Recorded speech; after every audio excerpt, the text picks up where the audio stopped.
Welcome to bird media. నేను మీ పవన్ కృష్ణమూర్తి. మాజీ ముఖ్యమంత్రి, ప్రస్తుత పులివెందుల ఎమ్మెల్యే, వైఎస్ఆర్సీపీ అధినేత వైఎస్ జగన్మోహన్ రెడ్డి గారి ఇఫ్తార్ విందు, పవిత్రమైనటువంటి రంజాన్ మాసంలో మహమ్మదీయ సోదరులందరికీ కూడా ఇచ్చేటువంటి ఇఫ్తార్ విందు వాయిదా పడింది. చాలా వైభవంగా, ఆధ్యాత్మికంగా ఆ విందు కార్యక్రమం ఉండాలి, జగన్మోహన్ రెడ్డి గారు రావాలని వైఎస్ఆర్సీపీ మైనారిటీ విభాగం నేతలు, కార్యకర్తలు, అభిమానులు అందరూ కూడా ఏర్పాట్లు అవన్నీ విజయవాడలో చేసుకున్నారు. కానీ చివరాఖరికి వచ్చేసరికి ఇఫ్తార్ విందు క్యాన్సిల్ అయ్యింది, జగన్మోహన్ రెడ్డి గారు రావడం లేదు అనేటువంటిది వాళ్ళకి శరాఘాతంలో తగిలింది.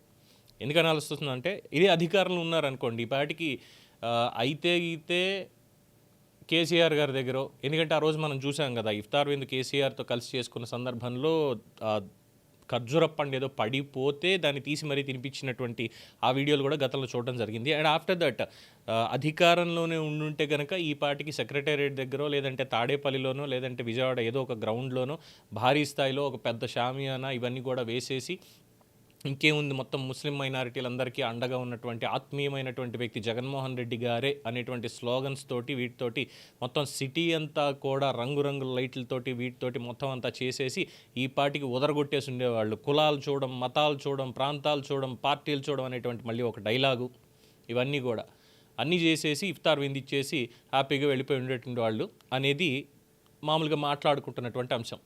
అసలు అప్పట్లో ఎలా జరిగింది, అధికారంలో ఉన్నప్పుడు ఇంకేముంది, మీకు నేనే దిక్కు అనేటువంటి విధంగా జగన్మోహన్ రెడ్డి గారు చేసినటువంటి ఆ కార్యక్రమాలు ఇవన్నీ కూడా గుర్తు చేసుకుంటూ, అంతేలేండి అధికారంలో ఉంటేనే గుర్తొస్తాం, లేదంటే మనం ఎలా గుర్తురాం, మళ్ళీ ఎన్నికలకు ముందు గుర్తొస్తామేమో, అప్పటిదాకా ఇంతేనా అని చెప్పి మైనారిటీ విభాగం నేతలందరూ కూడా లోపల చాలా ఉద్వేగానికి లోనవుతున్నారు. అధికారం లేకపోతే ఆయనే చూసుకుంటాడు, పార్టీ అవసరం లేదు, కార్యకర్తలు అవసరం లేదు, అది ఎవరైనా కానీ ఆయన రాజకీయానికి అక్కడ అవకాశం ఉంది అంటే మాత్రమే ఇదంతా ఉంటుంది. ఎలాగో మనం గంపగుత్తగా ఆయనకు ఓట్లు వేసేస్తాం అనేటువంటి ఒక భావన ఉంది కాబట్టి ఆయన ఇష్టం లేండి, ఇంకా అంతకుమించి ఏంటి అని మాట్లాడుకుంటున్నారు.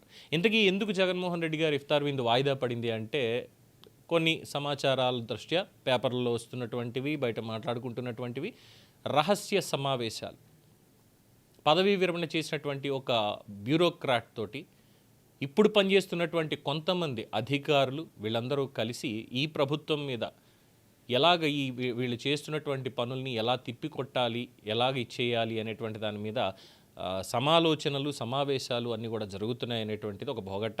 And after that Jaganmohan Reddy గారి మీద ఉన్నటువంటి కేసులు, ముఖ్యంగా సిబిఐ, ఈడీ కేసులు ఉన్నాయి పాతవి, వాటికి సంబంధించి, అలాగే ఈ ప్రభుత్వం వచ్చిన తర్వాత గత 5 ఏళ్లలో చేసినటువంటి అక్రమాలు, వీటన్నిటి మీద కూడా విజిలెన్స్ ఎంక్వైరీలు ఇవన్నీ నడుస్తున్నాయి, సిట్లు నడుస్తున్నాయి, లిక్కర్ కేసులు కావచ్చు, ల్యాండ్ గ్రాబింగ్ కేసులు కావచ్చు, మొత్తం అన్నీ, అలాగే మిగతా నేతలు ఎవరెవరైతే అక్రమాలకు పాల్పడ్డారో వాళ్ళందరికీ సంబంధించిన వాటి మీద కూడా రహస్యంగా మంతనాలు చేస్తున్నారు. ఎలా వీటి నుంచి బయటపడాలి, ఏం చేస్తే బయటపడగలుగుతాం అనేటటువంటి దాని మీదే ఎక్కువగా ఆలోచన చేస్తున్నారు బెంగళూరులోనే ఉండి అనేది చాలామంది చెప్తున్నటువంటి అంశం. ఇదే ఏమన్నా మనకు అవసరం ఉంది, ఎస్ ఇక్కడ ఖచ్చితంగా ప్రభుత్వాన్ని ఇరుకున పెట్టొచ్చు అనేటువంటి పాయింట్ ఉన్నప్పుడు మాత్రం 100% వెంటనే ఏదో ఒక కార్యక్రమం నడిచిపోయేది. అయితే ఇప్పటికి కూడా మేబీ మారేటువంటి అవకాశం ఉందేమో. బయట వ్యతిరేకత అనేది బాగా పెరుగుతోంది. ఈ ప్రచారం ఆయన ఇఫ్తార్ విందు క్యాన్సిల్ అయింది అనేటువంటి దాని మీద ఏమన్నా కాస్త వైరల్ అయితే ఆటోమేటిక్గా షెడ్యూల్ కూడా మారచ్చు.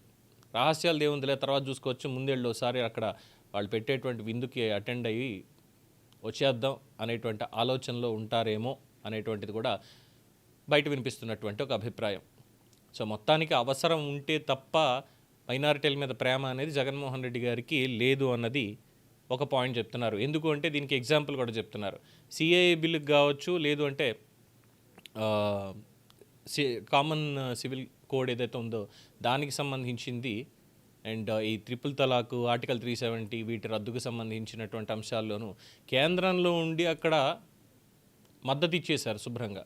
కానీ కడపలో మీటింగ్ పెట్టి మరి సిఐఐని ఖచ్చితంగా వ్యతిరేకిస్తాము, ఎటువంటి ఇబ్బంది కలగకుండా చూస్తాము అని చెప్పి కడపలోకి వచ్చి మాట్లాడడం అంటే 2 నాలుకల ధోరణి ఇదే పాటించారు. అది గుర్తు చేసుకుంటూ, అంతేలే అవసరం ఉంటే ఒకలాగా, అవసరం లేకపోతే ఒకలాగా మైనారిటీలను చేరదీసేటువంటి వ్యక్తి జగన్మోహన్ రెడ్డి గారు అని చెప్పి బయట మాట్లాడుకుంటున్నటువంటి అంశం. చూద్దాం. ఇఫ్తార్ విందుని మొత్తానికైతే క్యాన్సిల్ చేసుకుని రహస్య మంతనాల్లోనే మునిగిపోయారు. ఇప్పుడు వైసీపీలో ఉన్నటువంటి మైనారిటీ నేతల్లో కూడా అసంతృప్తి అనేది పెరుగుతోంది. మా దగ్గరకు వచ్చేసరికి ఇలాంటి కార్యక్రమాలు పెట్టుకుంటారా, మేము పనికిరామా అని చెప్పి వాళ్ళంతటా వాళ్ళే పాపం బాధపడుతున్నారు. రేపన్న రోజు ఆ మార్పుకి సంబంధించినటువంటి చర్యలు ఎలా ఉండబోతున్నాయి అనేది ఇక వైసీపీ భవిష్యత్తు నిర్దేశిస్తుంది. దీని మీద మీ అభిప్రాయం తెలియచేయండి. చూస్తూనే ఉండండి ది బర్డ్ మీడియా.